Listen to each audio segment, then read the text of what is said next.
Sometimes, even the strongest hearts break in silence. Ty has always been the man who fixes others, the one who steps in when things fall apart. But what happens when he's the one who needs fixing? When the world he built with love and determination starts to crumble, and the only thing left standing is his pride?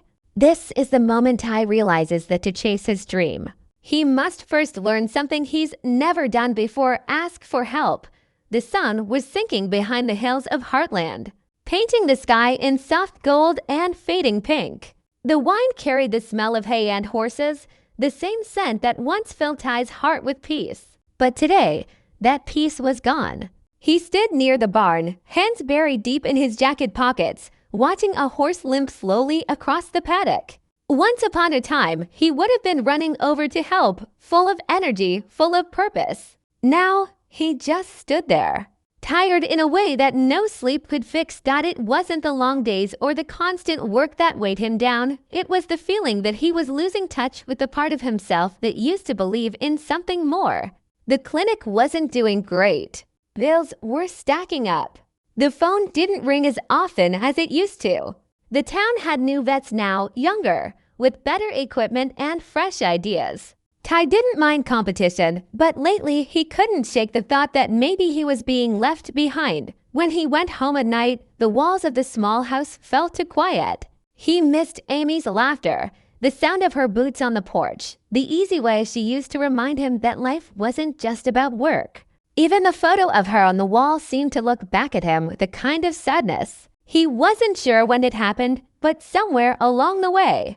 The man who used to fight for every dream had started to doubt his own. That evening, as he sat on the old wooden steps, he thought about the promise he made years ago to build something meaningful, something lasting. He wanted to create a place where people and animals could heal, where second chances weren't just words, but real possibilities. But now, even that dream felt far away. Maybe too far. The ranch was quiet except for the sound of the horses settling in for the night. Ty rubbed his face and sighed. He knew he couldn't keep going like this, pretending everything was fine. But how could he admit he needed help? To him, asking for help meant weakness, and weakness was something he'd spent his whole life running from. He leaned back, staring up at the stars, searching for some kind of answer in the vast night sky. Somewhere deep down, he knew the truth.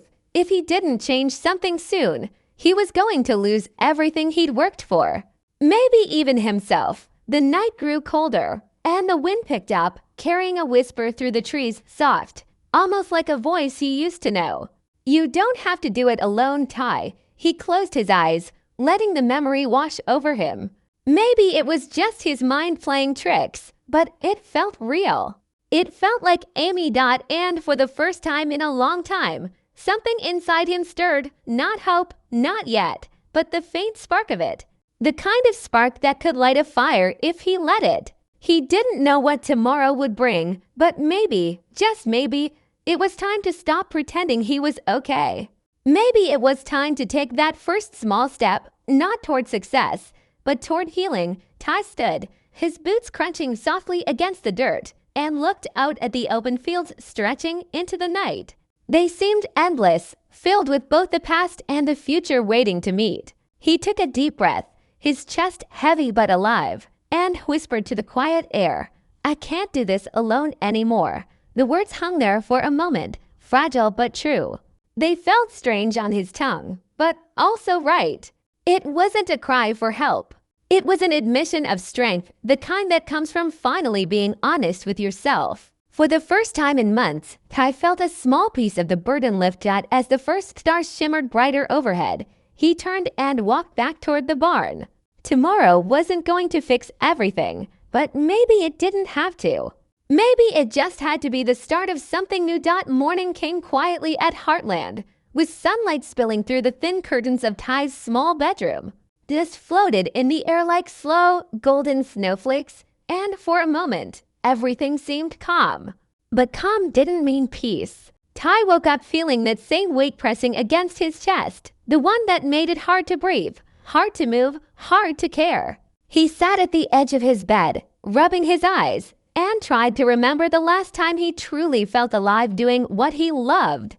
The truth was, he couldn't. The sound of horses outside once filled him with excitement, but now it only reminded him of the endless cycle of days, work, exhaustion, and silence. He walked to the barn, boots crunching softly on the frosted grass. Spartan, Amy's old horse, neighed softly when he saw him. That sound used to mean everything to Ty. It was comfort, connection, but today it felt like a whisper from a past life. Ty reached out and ran a hand along Spartan's neck, feeling the warmth of the animal under his palm. "You're still holding on," he murmured quietly. "Yes, I should too." Spartan blinked slowly, leaning into his touch as if to say, "You're not done yet." Ty smiled faintly, but it didn't last long. Inside the barn, the light flickered as the wind blew through the gaps in the wood. Ty sat on a hay bale and pulled out his old notebook, the one filled with plans and sketches of the clinic he once dreamed of building. A place with open pastures, space for rescues, and a small team of young vets who'd share his passion for healing animals. Page after page was covered in details, names, and numbers, dreams that once burned bright, now fading in pencil smudges and dust. He turned the pages slowly, the corners curling from years of neglect. "What happened to you, Ty?" he whispered, voice heavy with regret. It wasn't just the work that had worn him down. It was the loneliness. The nights when he'd sit outside, staring at the stars, pretending Amy was up there watching over him. He wanted to believe that, but faith was hard when every day felt like a fight he was losing. He'd built his life around fixing what was broken, but now he couldn't fix himself. The feeling scared him more than he wanted to admit. That afternoon, he got a call from Scott, his old mentor. Ty didn't answer. He watched the phone light up on the workbench, the name glowing like a reminder of everything he was avoiding. Scott had been checking in lately, asking if Ty needed help, if he wanted to talk, but Ty always found a reason to stay silent. Pride had built walls around him, and fear kept them standing. After a few moments, the phone stopped ringing. The barn went quiet again, and the loneliness crept back in. He spent the rest of the day trying to keep busy mending fences, cleaning stalls, fixing things that didn't really need fixing. Anything to stop his mind from wandering to the one thing he didn't want to face, the thought that maybe he couldn't do this alone anymore. As the sun dipped low, he sat on the fence and watched the sky turn from gold to gray. His hands were calloused, his face tired, his spirit thin. The world around him kept moving, but he felt stuck, like time had left him behind. Later that night, Ty found himself sitting by the fireplace, staring into the flames. The sound of crackling wood filled the room, steady and comforting. He thought of Amy again, her voice, her smile, the way she always believed in him when he didn't. If she were here now, she'd tell him to stop trying to carry the world on his shoulders. She'd tell him to ask for help. He closed his eyes, hearing her laughter in the back of his mind. For a moment, it almost felt real. Then, out of nowhere, he felt the dam inside him begin to crack. The emotions he'd buried for months, maybe years, started to rise. Regret, fear, exhaustion, all mixed together until it was too much. His breath hitched as his eyes filled with tears. He hadn't cried in a long time, but now he couldn't stop. It wasn't loud or dramatic, just quiet tears that fell onto his hands as he whispered, "I miss you, Amy. I miss who I used to be." The fire popped, a spark leaping upward before disappearing into the air. Ty took a deep breath, wiping his face. The storm inside him had finally broken, and though it hurt, it also brought a strange kind of relief. Maybe this was what healing looked like, not sudden or easy, but slow and painful. He looked around the room, eyes falling on the phone again. For a long time, he stared at it, hesitating. Then, finally, he picked it up. His fingers trembled as he scrolled to Scott's name. He didn't press call, not yet, but for the first time, he thought about it. Somewhere deep inside, a small voice whispered that maybe this was the first step. Maybe asking for help wasn't weakness. Maybe it was courage, the kind of courage Amy always saw in him. He placed the phone on the table, the screen still glowing softly in the dim light. And as he leaned back in his chair, he knew one thing for certain. Tomorrow, he was going to make that call. The next morning, the world felt different.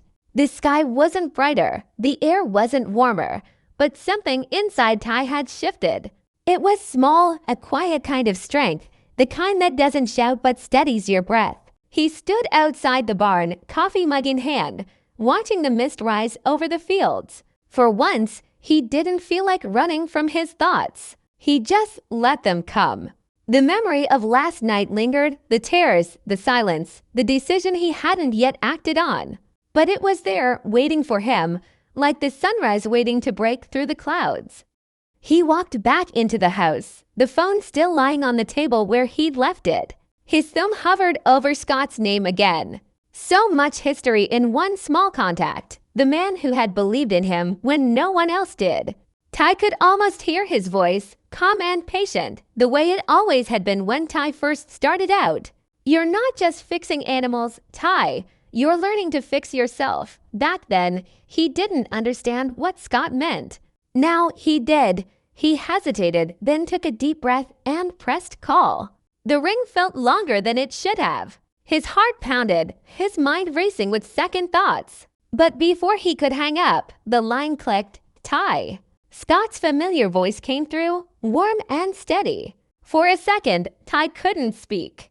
The words tangled in his throat, heavy with months of silence. Hey, Scott, he finally managed, his voice rough. I think I need some help. There was a pause, not of judgment, but of understanding. You have no idea how good it is to hear you say that, Scott replied.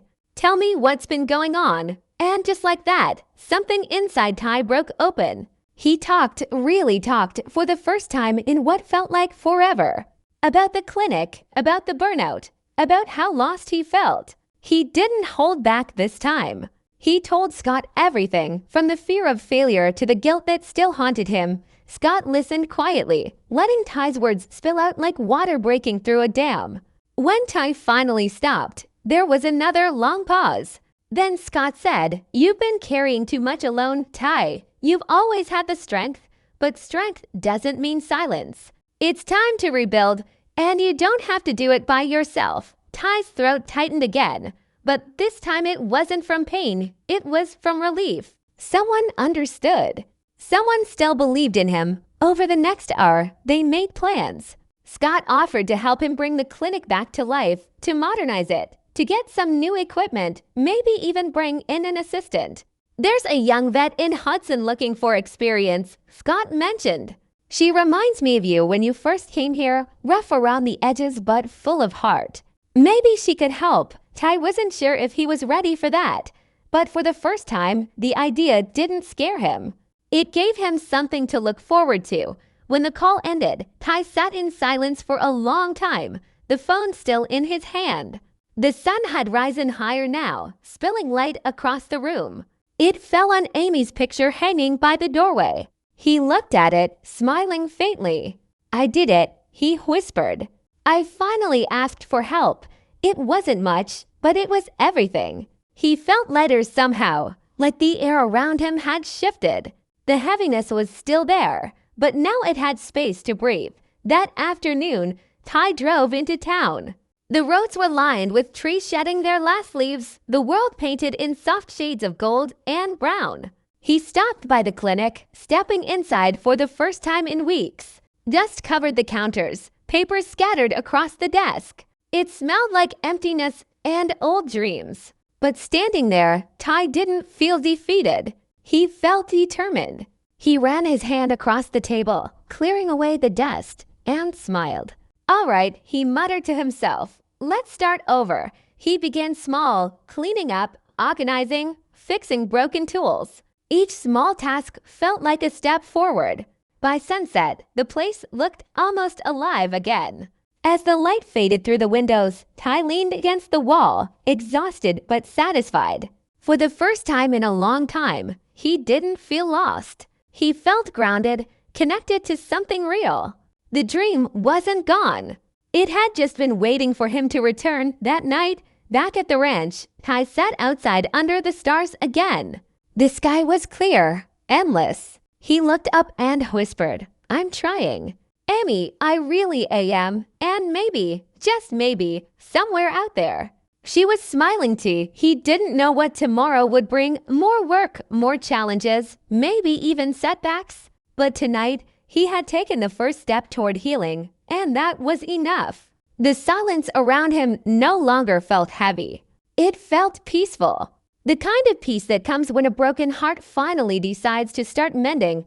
A week later, the Heartland clinic buzzed with a life it hadn't known in years. This no longer sat on the shelves. The air smelled faintly of disinfectant and fresh hay, and sunlight streamed through clean windows, catching the faint sparkle of metal instruments newly polished. Ty stood by the door, arms crossed, watching the quiet motion of a young woman tending to an injured foal. Her name was Clara, Scott's recommendation. She was quick-handed but gentle, nervous yet passionate. And there was something about her that reminded Ty of himself all those years ago when he'd first come to Heartland. Uncertain but full of fire, Clara glanced up from her work. "You sure I'm doing this right?"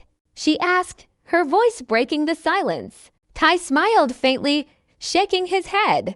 "You're doing fine. Just trust your instincts. The animal can feel it when you're confident," she nodded, focusing again on her patient. Watching her, Ty felt something stir inside him, that quiet spark of purpose that had been buried under exhaustion and self-doubt.